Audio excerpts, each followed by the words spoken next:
اس نے जीप का रुख मोड़ा और तेजी से मेन रोड पर आकर बड़े इत्मीनान से आगे बढ़ता चला गया। उसके चेहरे पर कामयाबी और फतह का सुकून फैला हुआ था।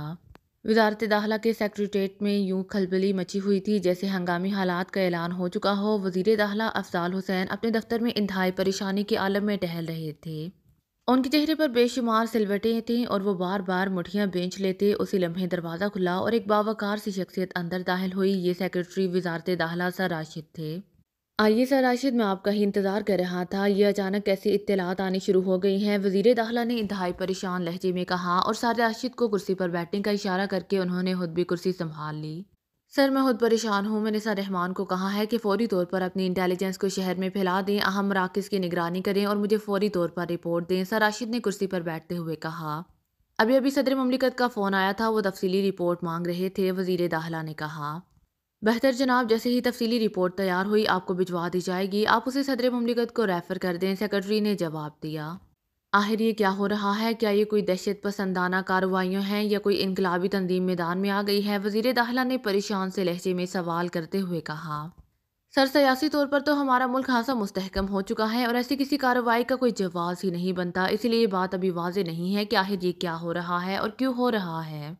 सर रहमान तहकीकात करा रहे हैं, शायद कोई बात सामने आ जाए फिर ही इस बात का फैसला किया जा सकता है। सेक्रेटरी ने गोल मोल सा जवाब देते हुए कहा। ये बात वैसे हमारे मुल्क के लिए कितनी शर्मनाक है कि डैम तबाह हो गया, हज़ारों एकड़ रकबा तबाह हो गया, दारुल हुकूमत का एक हिस्सा तबाह हो गया, यूके यूनिट बिजली घर भी तबाह कर दिया गया, अहम पुल उड़ा दिया गया। आखिर ये सब कुछ क्या है? ऐसा क्यों हो रहा है? वज़ीर दाखिला ने मेज़ पर मुक्के मारते हुए कहा। सर रिपोर्ट आने दीजिए, फिर पता लग जाएगा। सेक्रेटरी ने मुतमईन से लहजे में जवाब देते हुए कहा। उसी लम्हे टेलीफोन की घंटी बजी और वज़ीर दाखिला ने रिसीवर उठा लिया। यस, वज़ीर दाखिला ने परेशान से लहजे में कहा। Director general intelligence sir Rahman बात करना चाहते हैं। दूसरी तरफ से पीए की आवाज़ सुनाई दी। सर रहमान, ओ बात कराओ फ़ौरन, वज़ीर दाखिला ने चौंक कर कहा और सर रहमान का नाम सुनकर सेक्रेटरी भी चौंक पड़े। हेलो सर, मैं रहमान बोल रहा हूँ। सर राशिद अपने दफ्तर पे मौजूद नहीं है, इसीलिए सर रहमान ने वजाहत करते हुए कहा। वो मेरे पास मौजूद हैं। आप फरमाइए क्या रिपोर्ट है? ये सब कुछ क्यों हो रहा है? कौन कर रहा है? वज़ीर दाखिला ने कहा। सर फिलहाल तो सरसरी तहकीकात के नतीजे में जो बातें सामने आई हैं उनसे पता चलता है कि ये सब कुछ गैर मुल्की तंजीम के तहत हो रहा है, क्योंकि डैम की तबाही के दौरान 3 अफराद हलाक हुए थे। वो तीनों गैर मुल्की थे और उनके पास इंतहाई अहम तरीन सामान था। बाद में अचानक डैम की तबाही की वजह से इनकी लाशों के भी परहचे उड़ सके और अभी तक उनके जिस्म का कोई हिस्सा नहीं मिल सका। लेकिन ये बात हतमी है कि वो गैर मुल्की थे। यूके यूनिट बिजली घर तबाह करने वाले अफराद में से एक फ़र्द को गोली मारकर हलाक किया गया है। वो आदमी मुकामी था, लेकिन बिजली घर की तबाही की वजह से उसकी लाश मसा हो गई। पुल उड़ाने वाले अफराद तो नहीं पकड़े जा सके, अलबत्ता जिस बम ने उन्होंने पुल के एक हिस्से को नुकसान पहुंचाया है उसके चंद हिस्से मिल गए हैं। उनके सरसरी तजिए से बात आया है कि ये बम इंतहाई जदीद तरीन ईजाद है। ऐसा बम पहले कभी देखने में नहीं आया। मजीद तफसीली तहकीकात हो रही हैं। मैंने इंटेलिजेंस को शहर में फैला दिया है और अहम मराकज़ की भी सख्त निगरानी शुरू कर दी गई है। सर रहमान ने रिपोर्ट देते हुए कहा। ठीक है, आपकी रिपोर्ट से कुछ अमकानात वाज़ेह होते हैं, लेकिन आप फ़ौरन इस तंजीम का सुराख लगाइए, इन्हें गिरफ्तार कीजिए, वरना अगर इसी तरह ये तबाही जारी रही तो हालात बेहद ख़राब हो जाएंगे। वज़ीर दाखिला ने कहा। सर हम पूरी कोशिश कर रहे हैं। मशकूक अफराद की निगरानी और छानबीन की जा रही है। जैसे कोई ठोस सबूत या क्लू हाथ आया, तंजीम को गिरफ्त में ले लिया जाएगा। सर रहमान ने जवाब दिया। ओके, आप ऐसा करें कि अब तक की तहरीरी रिपोर्ट मुझे फ़ौरन भिजवा दें ताकि मैं सदर ममलिकत को भिजवा दूं। वज़ीर दाखिला ने हदायत करते हुए कहा। बेहतर जनाब, मैं भिजवा देता हूं, सर रहमान ने जवाब दिया। ओके, वज़ीर दाखिला ने सर हिलाते हुए कहा और एक झटके से रिसीवर रख दिया। ये गैर मुल्की तंजीम आखिर ऐसी क्यों तबाहियाँ फैला रही है? इसका मकसद क्या है? वज़ीर दाखिला ने कहा। हो सकता है सर कि वो ऐसी तबाहियाँ फैलाकर हमें किसी खास पहलू पर ब्लैकमेल करना चाहते हों। सेक्रेटरी सर राशिद ने चंद लम्हे सोचने के बाद जवाब देते हुए कहा। किसी पहलू पर क्या मतलब? वज़ीर दाखिला ने बुरी तरह चौंकते हुए कहा। किसी भी सियासी फौजी पहलू पर हो सकता है। बहरहाल ये एक राय है। सेक्रेटरी सर राशिद ने जान छुड़ाने किसी अंदाज में कहा। बहरहाल देखो क्या नतीजा निकलता है। वज़ीर दाखिला ने दोनों हाथों से सर पकड़ते हुए कहा। सर मुझे इजाज़त दीजिए, मैं सिलसिले में मज़ीद काम कर लूँ। सेक्रेटरी ने कहा। ओ हाँ ज़रूर, सुनो, जैसे ही सर रहमान की रिपोर्ट आपके पास पहुंचे मुझे फ़ौरन भिजवा दीजिए। वज़ीर दाखिला ने कहा। बेहतर जनाब, सेक्रेटरी सर राशिद ने कहा और फिर वो उठकर तेज़ तेज़ कदम उठाते कमरे से बाहर निकलते चले गए। गैर मुल्की तंजीम कौन सी हो सकती है? क्या मकसद हो सकता है? सेक्रेटरी सर राशिद के जाने के बाद वज़ीर दाखिला ने उठकर दोबारा टहलना शुरू कर दिया। वो टहलने के साथ साथ बड़बड़ा भी रहे थे। अभी उन्हें टहलते हुए चंद लम्हे ही गुजरे होंगे कि दरवाज़ा एक बार फिर खुला और वज़ीर दाखिला ने चौंक कर दरवाजे की तरफ देखा। दरवाजे से उनका चपरासी अंदर दाखिल हो रहा था। चपरासी के चेहरे पर ऐसे तासुरात थे कि वजीर दाखिला उसे हैरत से देखने लगे। क्या बात है करीमुद्दीन, वजीर दाखिला ने हैरत भरे लहजे में पूछा। सारे का हम बात आपको बतानी है। इन तबाहियों के सिलसिले में चपरासी ने मध्यम से लहजे में कहा। ओ क्या बात है, वजीर दाखिला ने चौंक कर कहा और चपरासी तेजी से कदम उठाता हुआ उनके करीब पहुंच गया। उसने जेब में हाथ डाला और दूसरे लम्हे जब उसका हाथ बाहर आया तो वजीर दाखिला बुरी तरह उछले। चपरासी के हाथ में साइलेंसर लगा हुआ छोटा सा रिवॉल्वर था। ये क्या है, वजीर दाखिला ने तेजी से पीछे हटते हुए कहा। सर घबराइए नहीं, इसी रिवॉल्वर के मुतालिक तो मैं आपसे बात करने आया हूँ, चपरासी ने मुस्कुराते हुए जवाब दिया।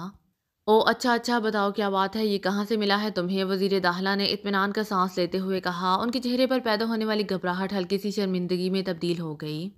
सर ये देखिए, इस पर निशान। चपरासी ने रिवॉल्वर को हाथ में पकड़े हुए उसी वजीर दाखिला की तरफ बढ़ा दिया और फिर जैसे ही वजीर दाखिला रिवॉल्वर पर निशान देखने के लिए झुके, चपरासी ने ट्रैगर दबा दिया। ट्रिच की आवाज़ सुनाई दी और वजीर दाखिला एक झटका खाकर उछले और दूसरे लम्हे धड़ाम से पुश्त के बाल दबीज कालीन पर गिरते चले गए। गोली ऐन उनके दिल पर लगी थी, इसीलिए उनको चीखने का मौका भी ना मिला।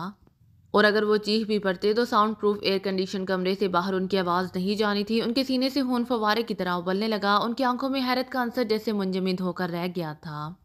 उनके हाथ पैर एक दो बार फैले और सिमटे और फिर वो साकत हो गए। चपरासी ने बड़े इत्मीनान से अपनी जेब से एक रुमाल निकाला और फिर रिवॉल्वर का दस्ता रुमाल से अच्छी तरह साफ किया। इसके बाद उसने रिवॉल्वर को वजीर दाखिला की मेज़ की दराज खोलकर उसके अंदर रखा और फिर दराज बंद करके वो बड़े इत्मीनान भरे अंदाज में दरवाजे की तरफ बढ़ गया और फिर बाहर निकलता चला गया। वजीर दाखिला की लाश उनकी मेज़ की आड़ में दबीज कालीन पर पड़ी हुई थी और उनके सीने से खून निकलकर दबीज कालीन में जज़ब हो रहा था। क्योंकि उनकी लाश बड़ी मेज़ की आड़ में थी, इसीलिए दरवाजे से फौरी तौर पर नजर नहीं आ सकती थी। चंद लम्हों बाद ही मेज़ पर पड़े हुए टेलीफोन की घंटी बज उठी, लेकिन जाहिर है कमरे में कोई जिंदा फर्द मौजूद होता तो रिसीवर उठाता। घंटी बार बार बजती रही और फिर खामोशी तारी हो गई। तकरीबन 5 मिनट बाद दरवाज़ा खुला और एक नौजवान अंदर दाखिल हुआ। वो हैरत से खाली कमरे को देख रहा था क्योंकि मेज़ की आड़ में पड़ी हुई वजीर दाखिला की लाश उसे नज़र नहीं आ रही थी। फिर उस नौजवान की नज़रें मुल्हिका बाथरूम के दरवाजे पर जम गई। बाथरूम का दरवाज़ा बंद था, इसलिए उसने समझा कि वजीर दाखिला साहब बाथरूम में गए होंगे। वो तेज़ी से दरवाजे की तरफ बढ़ा। शायद वो दरवाजे पर दस्तक देना चाहता था, लेकिन जैसे ही उसने कदम आगे बढ़ाए उसकी नज़रें दाएं तरफ पड़ी और एक लम्हे के लिए वो हैरत से बुत बना खड़ा रहा और हैरत की शिद्दत से उसका सांस तक रुक गया था। 4 लम्हे वो बुत बना साकत खड़ा रहा, फिर उसके हलक से एक ज़ोरदार चीख निकल गई और वो बेतहाशा दरवाजे की तरफ भागने लगा। उसके चेहरे पर हवाइयाँ उड़ रही थीं, आंखें खौफ और दहशत से फटी पड़ रही थीं। वो इसी अंदाज में चीखता चिल्लाता दरवाजे से बाहर निकला और एक तरफ को भागता चला गया। 4 लम्हों बाद बहुत से लोग भागते हुए वजीर दाखिला के कमरे में दाखिल हुए। वहाँ एकदम बेशुमार और बाइख्तियारात अफराद जमा हो गए थे और उन सबके चेहरों पर शदीद हैरत के आसार नुमाया थे और फिर तेजी से टेलीफोन खड़कने लगे। वजीर दाखिला का इस तरह उनके दफ्तर में कत्ल होना कोई मामूली बात नहीं थी। हुकूमती सतह पर यकीनन भूंचाल आ जाना चाहिए था। जाने मन, आज मैं तुम्हें ऐसी शराब पिलाऊंगा कि तुम मुद्दतों उसका जायका नहीं भूलोगी, असिस्टेंट डायरेक्टर खुर्शीद ने अपनी कोठी में पहुंचते ही ट्रेसी से मुहातिब होकर इंतहाई मुसरत भरे लहजे में कहा। लेकिन आपने इतनी पुरानी शराब ली कहाँ से, ट्रेसी ने मुस्कुराते हुए कहा। वो इस वक्त एयर कंडीशन ड्राइंग रूम में मौजूद थे। अरे ये मेरा शौक है डियर, शौक है, खुर्शीद ने उछलते हुए कहा और फिर वो तेजी से साथ वाले कमरे में घुसता चला गया। उसके अंदर जाते ही ट्रेसी ने अपने गिरबान में हाथ डालकर एक चिपटी सी शीशी निकाल ली और इसमें से 2 गोलियां निकालकर उसने हैंडबैग के छोटे खाने में रखी और शीशी दोबारा गिरबान में रख ली। थोड़ी देर बाद खुर्शीद हाथ में एक बोतल और 2 गिलास उठाए अंदर दाखिल हुआ। उसने बोतल और गिलास दरमियानी मेज पर रखी और फिर उसने बोतल खोलकर शराब दोनों गिलासों में उंडेली। कुछ नमकीन अगर हो तो, ट्रेसी ने शराब का गिलास उठाते हुए कहा। नमकीन? ओ अच्छा, अभी लो डियर, आज तो तुम्हारी हर फरमाइश पूरी होगी, खुर्शीद ने सर हिलाते हुए कहा और फिर उठकर तेजी से अंदर चला गया और ट्रेसी ने हाथ में पकड़े हुए हैंडबैग को खोला और उसमें से शीशी से निकाली हुई 2 गोलियां निकाल कर उसने गिलास में डाल दी जो खुर्शीद ने अपने लिए भरा था। वो गोलियां शराब में फौरन ही हल हो गईं। 4 लम्हों बाद खुर्शीद हाथ में ट्रे उठाए अंदर दाखिल हुआ। ट्रे में नमकीन चीज़ें मौजूद थीं। लो डियर, खुर्शीद ने ट्रे मेज़ पर रखते हुए कहा और अपना गिलास उठा लिया। तुम्हारे पास नौकर नहीं है, ट्रेसी ने ट्रे में से 3 चीज़ें उठाते हुए कहा। अरे 2 नौकर थे, आज मैंने उनकी छुट्टी करा दी है, साले रंग में भंग डाल देते हैं, खुर्शीद ने मुस्कुराते हुए कहा और साथ ही उसने शराब पीनी शुरू कर दी। कैसी है डियर, खुर्शीद ने पूछा। अरे पूछो मत, इतनी अच्छी शराब मैंने पहले कभी नहीं पी, ट्रेसी ने मुस्कुराते हुए कहा और खुर्शीद बड़े पुरहवस अंदाज में ट्रेसी को देखते हुए हंस पड़ा। वो पुराना खिलाड़ी था, इसलिए उसने जानबूझकर पहले कोई हरकत नहीं की थी क्योंकि उसे मालूम था कि पुरानी शराब जैसे ही ट्रेसी के अंदर जाएगी वो खुद बहुत कटे हुए फल की तरह उसकी गोद में आ गिरेगी। ایک گلاس پینے کے بعد خورشید نے دوسرا گلاس بھر لیا، لیکن اس کے ہاتھ کانپنے لگے۔ ارے یہ مجھے کیا ہو رہا ہے، میں تو بوتلوں کی بوتلیں پی جاتا ہوں، آج ایک گلاس، خورشید نے حیرت سے بڑبڑاتے ہوئے کہا۔ کچھ زیادہ ہی تیز معلوم ہوتی ہے، ٹریسی نے مسکراتے ہوئے کہا۔ ارے ڈیئر، یہ سب کچھ تمہاری وجہ سے ہو رہا ہے، تمہارے حسن نے اس شراب کو کئی گنا تیز کر دیا ہے، خورشید نے اپنے آپ کو سنبھالنے کی کوشش کرتے ہوئے کہا۔ لیکن ہاتھ میں پکڑا ہوا گلاس تیزی سے تھرتھرانے لگا اور ٹریسی نے جلدی سے ہاتھ بڑھا کر اس کے ہاتھ سے گلاس لے لیا اور خورشید لہراتا ہوا صوفے سے نیچے جا گرا۔ اس کی آنکھیں بند تھیں اور وہ لمبے لمبے سانس لے رہا تھا۔ ٹریسی نے اپنا گلاس رکھا اور آگے بڑھ کر خورشید کی کلائی تھام لی۔ وہ اس کی نبض چیک کر رہی تھی۔ جب اسے اطمینان ہو گیا تو خورشید کی کلائی چھوڑ کر وہ تیزی سے مڑی اور پھر ڈرائنگ روم کا دروازہ کھول کر باہر برآمدے میں سے ہوتی ہوئی پورچ میں کھڑی کار کی طرف آ گئی۔ سٹوڈیو آ جاؤ، باہر کام ہو گیا ہے، ٹریسی نے کار کے قریب پہنچتے ہوئے کہا اور دوسرے لمحے ڈگی کا ڈھکن تیزی سے کھلا اور ایک نوجوان اچھل کر باہر آ گیا۔ اس کا پورا جسم پسینے سے تر تھا۔ خدا کی پناہ، گرمی نے میری جان نکال دی تھی، نوجوان نے باہر آ کر اپنے ہاتھ پیر سیدھے کرتے ہوئے کہا۔ پھر اس نے باہر آ کر ڈگی کے اندر موجود ایک چھوٹا سا تھیلا اٹھا لیا۔ آؤ میرے ساتھ، 2 گولیوں نے ہی اس سے لمبا کر دیا ہے، ٹریسی نے اندر کی طرف بڑھتے ہوئے کہا۔ تم گولیوں کو کیا سمجھتی ہو، وہ تو ہاتھی کو اوندا کر دیتی ہیں، یہ تو پھر ایک آدمی ہے، نوجوان نے مسکراتے ہوئے کہا۔ تھوڑی دیر بعد وہ دونوں ایئر کنڈیشن ڈرائنگ روم میں داخل ہو گئے اور سٹوڈیو نے خوشگوار انداز میں ایک طویل سانس لیا۔ آہ کتنی اچھی ٹھنڈک ہے، وہ ڈگی تو پورا بلیک ہول ہے، سٹوڈیو نے کہا۔ ہاں پہلے تو اتنا فاصلہ طے کیا اور پھر کافی دیر تک اسے بے ہوش کرنے میں لگی رہی، ٹریسی نے ہنستے ہوئے کہا۔ ٹریسی تم اندر جا کر اس کی خوابگاہ دیکھو، پھر میں کارروائی کروں گا، تم نگرانی کے لیے باہر رہنا، ہو سکتا ہے کہ اچانک اسے کوئی ملنے آ جائے، تم اسے سنبھال لینا اور مجھے اشارہ کر دینا، سٹوڈیو نے کہا۔ ٹھیک ہے، ٹریسی نے سر ہلاتے ہوئے کہا اور پھر مسکراتی ہوئی اندرونی دروازے کی طرف بڑھ گئی۔ سٹوڈیو نے آگے بڑھ کر فرش پر پڑے ہوئے خورشید کو اٹھا کر اسے صوفے پر لٹا دیا۔ وہ اس کی نبض پکڑے کھڑا تھا، چند لمحوں بعد اس نے نبض چھوڑ دی، اب اس کے چہرے پر مکمل اطمینان تھا۔ آؤ اس کی خوابگاہ ساتھ ہی ہے، ٹریسی نے دروازے سے دوبارہ اندر آتے ہوئے کہا اور سٹوڈیو نے اسے اٹھایا اور ٹریسی کے پیچھے چل پڑا۔ ایک راہداری سے گزر کر وہ ایک دروازے میں داخل ہوئے تو سٹوڈیو نے سر ہلا دیا۔ یہ واقعی خوابگاہ تھی اور اسے جس انداز میں سجایا گیا تھا اس سے ہی اس کی عیاش طبیعت کی پوری عکاسی ہوتی تھی۔ بڑی خوبصورت خوابگاہ بنا رکھی ہے اس نے، سٹوڈیو نے کاندھے پر لدے ہوئے خورشید کو اس کے بستر پر لٹاتے ہوئے کہا۔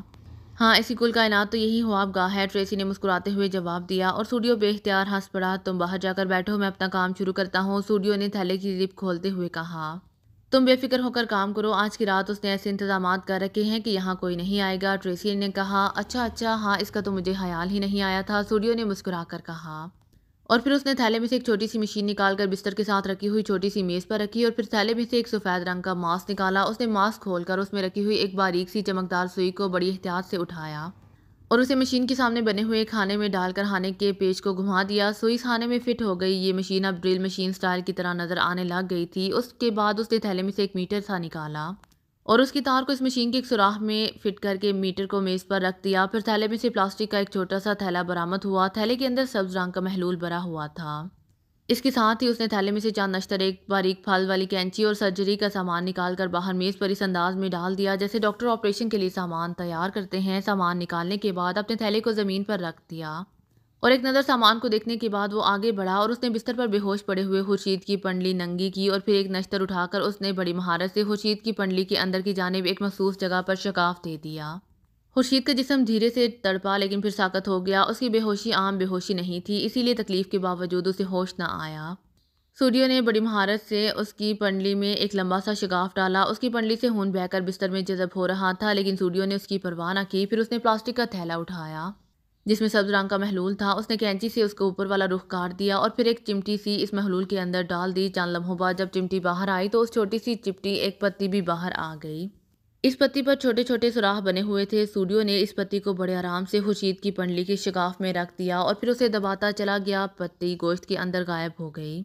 پھر جب اسے اطمینان ہو گیا کہ پتی صحیح جگہ پر پہنچ گئی ہے تو اس نے چمٹی ایک طرف رکھی اور میز پر پڑی ہوئی ایک شیشی اٹھائی اور اس کا ڈھکن کھول کر اس میں موجود محلول کو خورشید کے زخم پر ڈال کر اسے ہاتھ سے ملنے لگا۔ شیشی میں سے نکلنے والا محلول سنہرے رنگ کا تھا، اس محلول کے زخم پر پڑتے ہی خون نکلنا بند ہو گیا۔ سٹوڈیو بار بار محلول کے قطرے سے زخم ٹپکاتا رہا، پھر انگلی کی مدد سے اس سے مل دیتا، محلول نے اس کے پورے جسم کو ڈھانپ لیا تھا۔ اب خورشید کی پنڈلی پر سنہری سی پٹی نظر آ رہی تھی۔ لو یہ کام تو ہو گیا، اب برین کنٹرولنگ باقی رہ گئی، سٹوڈیو نے اطمینان کا سانس لیتے ہوئے کہا۔ اور اس نے میز پر پڑی ہوئی ڈرل نما مشین اٹھائی اور خورشید کے سر کی طرف مڑ گیا۔ ٹریسی کرسی پر بیٹھ کر بڑے اطمینان سے یہ ساری کارروائی دیکھ رہی تھی۔ سٹوڈیو نے خورشید کو کندھوں سے پکڑ کر اپنی طرف کھینچا۔ جب خورشید کا سر بستر سے نیچے لٹکنے لگا تو اس نے ایک کرسی گھسیٹی اور اس پر بیٹھ گیا۔ میز پر پڑا ہوا میٹر اسے صاف نظر آ رہا تھا۔ سٹوڈیو نے انگلی کی مدد سے خورشید کے سر کے دائیں طرف ایک حصے کو ٹٹولنا شروع کر دیا۔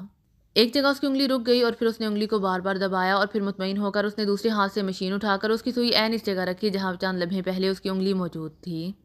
سوئی کو اس جگہ رکھ کر اس نے میز پر نظر ڈالی اور پھر مشین کا ڈریگن نما بٹن دبا دیا۔ دوسرے لمحے مشین سے تیز سرر سرر کی آوازیں نکل رہی تھیں۔ سٹوڈیو بڑی مضبوطی سے مشین کو سنبھالے ہوئے تھا۔